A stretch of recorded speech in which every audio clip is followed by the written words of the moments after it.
4 or 5 games, you can expect the Warriors to win this one. I am told Zach Brook ready to roll right now with NBC Sports Washington. Zach, thank you for joining us. First off, let's touch on that most recent development, Warriors-Clippers. What are you looking for in that matchup in round one?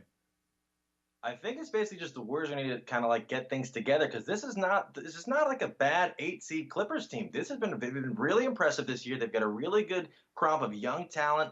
Zubac they got from the Lakers has been phenomenal. Gallinari's finally healthy, and then you got Montrezl Harrell and Lou Williams off the bench. Shai Gilgeous-Alexander's been one of the most kind of like underrated rookies this year. I think it's going to be a pretty challenge. I don't think it's going to be the biggest walk in the park for the Warriors. See, I don't know, Zach. All those guys you mentioned there, they don't exactly instill fear into my heart, but we'll see. Gonna be very interesting to see what they bring to the table. What do you make of what's going on with the Lakers right now? Because, and to use a term that Mark likes to use, it's a bit of a dumpster fire down there. It was amazing because I was actually there in D.C. last night when that broke during the Celtics-Wizards game, during Wade's final home game, during Dirk's final home game, and then Magic just drops this bombshell. And I think it caught everybody by surprise because nobody saw it coming. It said that he had a meeting the day prior with Jeanie Buss and that everything was all hunky-dory and everything was all good, but apparently it wasn't. They said that he really hasn't been there this year. I'm not really surprised to hear that because I'm sure he likes to be more of the face of the operation rather than doing kind of like the small details. And he's great. He was amazing for them in the 80s, and it just didn't really work out. He got LeBron, and that's great, but LeBron really didn't have a next best option going to LA. And you had this season for the Lakers would make for the best 30 for 30 of all time. Honestly, it's been fantastic. I think they need to kind of redo their operation. They said it's sort of like a family mentality between Magic having a relationship with Jeanie and Rob Pelinka being Kobe's agent and Luke Walton having a relationship with them. This isn't the Mafia. This is an NBA franchise, and you need to run it like a business. And this season, it showed them a lot of the quirks they have, but I'm sure with it being Los Angeles, I'm sure they can find a more than valuable person to replace Magic and to lead the franchise. But it's also worth noting that Magic was the president of basketball operations, and they still have Rob Pelinka as GM. So they're not necessarily going to grab a GM unless they completely clean house. Yeah, I think somebody called it, you can't be running the mom and pop Lakers, okay? You can't be treating it like that. You mentioned him, LeBron James, okay? LeBron was the big acquisition for Magic Johnson this past summer. Do you envision a scenario where eventually, let's say, depending on what happens this summer, where LeBron starts to get unhappy, tries to force himself out to kind of add to what's going on with the dysfunction of this team? I don't think he'd force himself out, but based on what I saw last night, now that Dwayne Wade and Dirk Nowitzki are no longer part of the NBA, there's no player in the NBA has a no-trade clause. And if their timeline does not match up with LeBron's at all, and I don't think they're going to get any of the kind of high-profile free agents this summer, because why would you go there? It's kind of like a dumpster fire. You've got a bunch of young players who are good. They're not great. You got Brandon Ingram with the blood clot, so that's not really more of a trade asset. Rondo's been bouncing from team to team since he left Boston. JaVale McGee is there. They got rid of Michael Beasley, and they really don't have any kind of glue guys. Everybody there is kind of just like they're there for now, but nobody's really there long term. I don't know. Honestly, I think their best course of action is seeing what they can get for LeBron James. Well, we know the Lakers didn't even get a chance to sniff the postseason this year, but for the team, Zach, that did make it to that coveted spot, which of these first-round matchups do you think is going to be the most intriguing?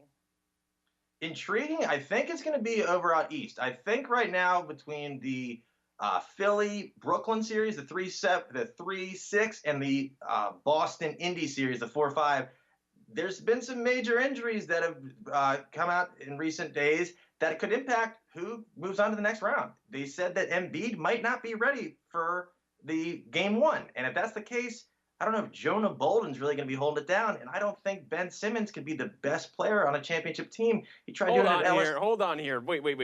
Brooklyn Nets? Nets would really give the Philly 76ers a hard time? I think so. Who would you trust with the ball with 5 seconds left in the game? D'Angelo Russell or Ben Simmons? Ugh. Can no one touch the ball? I mean, Jimmy Butler, okay? Give it to him. No, I want to open this Nets discussion. Why should I care about the Nets? Because I see a team that's about to get bounced in 4 games. I see a team of a lot of kind of gritty young players. They've got some. They haven't. Boston got them a couple years ago in the trade, and everybody they got, aside from Jared Allen and Karis LeVert, is just kind of guys that they've had to maneuver trades around. D'Angelo Russell has been phenomenal this year. You've got Spencer Dinwiddie hopefully coming off the bench. I think he's finally healthy. Jared Allen is I think he's an up-and-coming rim protector. And then you got a lot of other pieces, too. Rondae Hollis-Jefferson can play small ball 4. You got DeMar Carroll, who really hasn't done much since he left Atlanta. And Philly, this season really hasn't gone as planned. You got Tobias Harris really hasn't slid in that well. Jimmy Butler's on his way out. Redick's still there, but I think that's how he was banged up. No Embiid, and then you got Simmons. And then, like, who are you going to have off the bench? You think Jonathan Simmons is going to go off for 30? I think that's going to be a much closer series than people realize. And I think when Embiid does come back, based on his prior health concerns, he's going to be on a minutes restriction. And if they want to risk him getting even further hurt, maybe they'll play him longer than maybe 25, 30 minutes. But that one is one to keep an eye on. Nets. We got Brooklyn Nets. Didn't see that advocating one for the Nets, huh? Look at that. Okay, all right. I will wait and see, huh? How about that? Okay. Yeah. I don't know. I'm fascinated because I don't know anything about them. And the Magic, they're also in that 8th spot. Is there something out west that you care about? I think the Thunder could potentially upset Houston. I don't know if you saw Paul George last night. He looks like he's ready for the first round. The Thunder were one of the best teams this year. They slipped. Paul George had in what I think it was February. He's putting up like 35 points a game. Russell Westbrook's averaged a triple-double for the 3rd straight season, and then nobody's showing them any respect. I think they're on upset watch. I think Houston's been good, but if last night was any showing, that was in Houston. Paul George could get it done, and James Harden had an opportunity, could not. So I think that one's going 7 games, and it could be here or there, but that's going to be a really, really exciting series. Okay, and real quick, Zach, because I know that you had a good college basketball bracket going on. Tony Bennett, Virginia. You advocated for Tony Bennett in Virginia the same way you do for the Brooklyn Nets. I understand that you have a good Virginia story you want us to tell. You want to tell, so let us know about that. So Virginia famously lost to UMBC last year in the first round of the tournament. And I actually went to UMBC basketball camp for about 5 years when I was like in middle school and high school. And at that time, I don't think they had been at the tournament for at least 20 or 30 years. It was completely different coaching staff. And I'm not the best basketball player per se. I can block shots some of the time. But we did a drill one time in the gym where it was like a one-on-one drill, and I can't shoot to save my life, and I can't dribble to save my life. And I wasn't as tall as I am now. They paired me up about halfway between the 3-point line and half court and said, okay, go. And the guy who's guarding me had about a foot on me.